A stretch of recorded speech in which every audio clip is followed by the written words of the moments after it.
नशा करने में माताएं भी पुरुषों से कम नहीं है। करती होगी नहीं?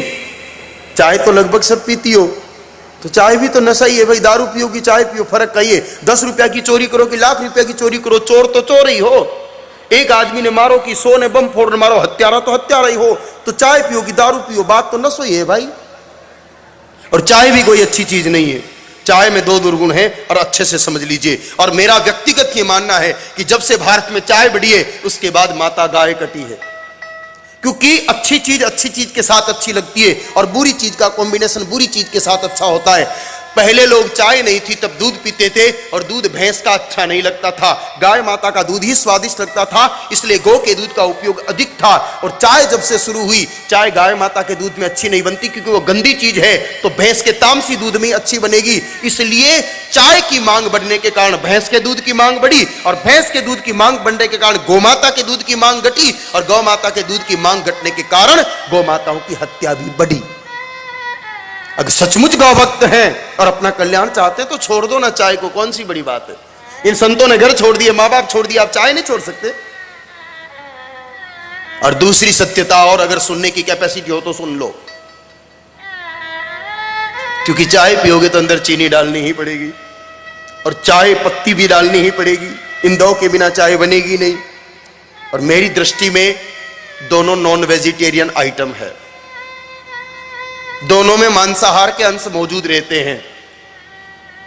कुछ कंपनियों की चाय को छोड़ करके बाकी चाय में तो होते हैं और चीनी में तो होता ही है। क्योंकि चीनी जब बनाई जाती है, चीनी को, शक्कर को, व्हाइट शुगर को व्हाइट करने के लिए चारकोल का इस्तेमाल किया जाता है और चारकोल का जो निर्माण होता है वो बोन एश यानी कि हड्डियों के चूरे से ही होता है।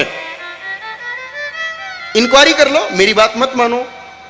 शुगर मिल में जाके पता करो कि शक्कर को व्हाइट करने का तरीका क्या है। हमारे पूर्वज गुड़िया खांड खाते थे, कड़कड़ खांड खाते थे, वो तो आजकल आप लोगों को पसंद आती नहीं। चाय में सफेद शक्कर डालते हो,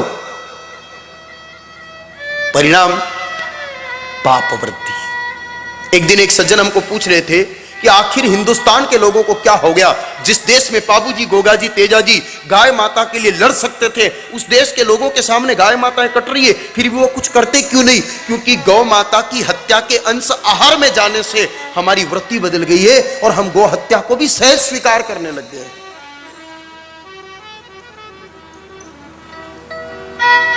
चाहे नैतिक दृष्टि से भी ठीक नहीं है, आर्थिक दृष्टि से भी ठीक नहीं है और स्वास्थ्य की दृष्टि से भी ठीक नहीं है। एक उदाहरण है, ये जो हमारे धेनु टीवी के जो डायरेक्टर हैं अजीत जी शर्मा, इनके पड़ोस के गांव की एक घटना है। बिल्कुल नजदीक गांव है इनके, टॉडगढ़। पहले उसका नाम बरसावाड़ा था लेकिन कर्नल टॉड वहां आकर रहा, इसलिए उसका नाम कर दिया टॉडगढ़। कर्नल टॉड जब पहली बार एक कार लेके आया तो उस गांव में एक रावत सरदार हुआ करता था, नौजवान युवक। वो पीछे खड़ा था, उसने मजाक में जैसे उस कार का गियर लगाया, कर्नल टॉड ने उसने पीछे से कार को पकड़ लिया। व्हील घूमने लगे, कार हिली नहीं।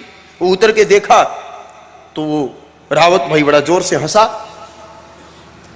उसकी शक्ति को देख करके कर्नल टॉड ने विचार किया रे कि इससे मित्रता करनी ठीक रहेगी, ऐसे लोग तो दोस्त चाहिए। दोस्ती कर ली, अपने घर ले जाने लगा। कर्नल टॉड खुद चाय पिया करता था, उसको भी पिलानी शुरू की। स्वाद में अच्छी लगी, पीनी शुरू की। अब तो जब भी आता चाय पीता। 2 महीने बाद कर्नल टॉड का कोई अतिथि आया, विदेश से ही कोई मेहमान। उसने कहा मैं एक मजबूत मित्र से मिलाता हूं, और उस भाई से मिलाया। कहा इसमें क्या कमाल है? कहा देखो। और फिर उस भाई को कहा कि देख तू कार को उस दिन पकड़ा वैसे पकड़।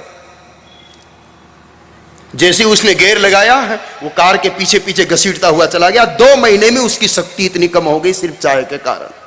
या आप टॉडगढ़ की किसी भी व्यक्ति को जाके पूछ लो, ये कथा हर घर में कही जाती है। वहां टॉडगढ़ के लोग सब जानते हैं इस बात को। यह है चाय का शारीरिक नुकसान। लगभग 10 रुपए की एक चाय बनती है घर में, 10 जने हो तो 100 रुपए का ये नुकसान, महीने के 3000 का नुकसान, साल का 36,000 का नुकसान। अरे 36,000 का गुड़ दलिया तो गौशाला पहुंचाओ तो वैसे ही वैकुंठ पहुंच जाओ।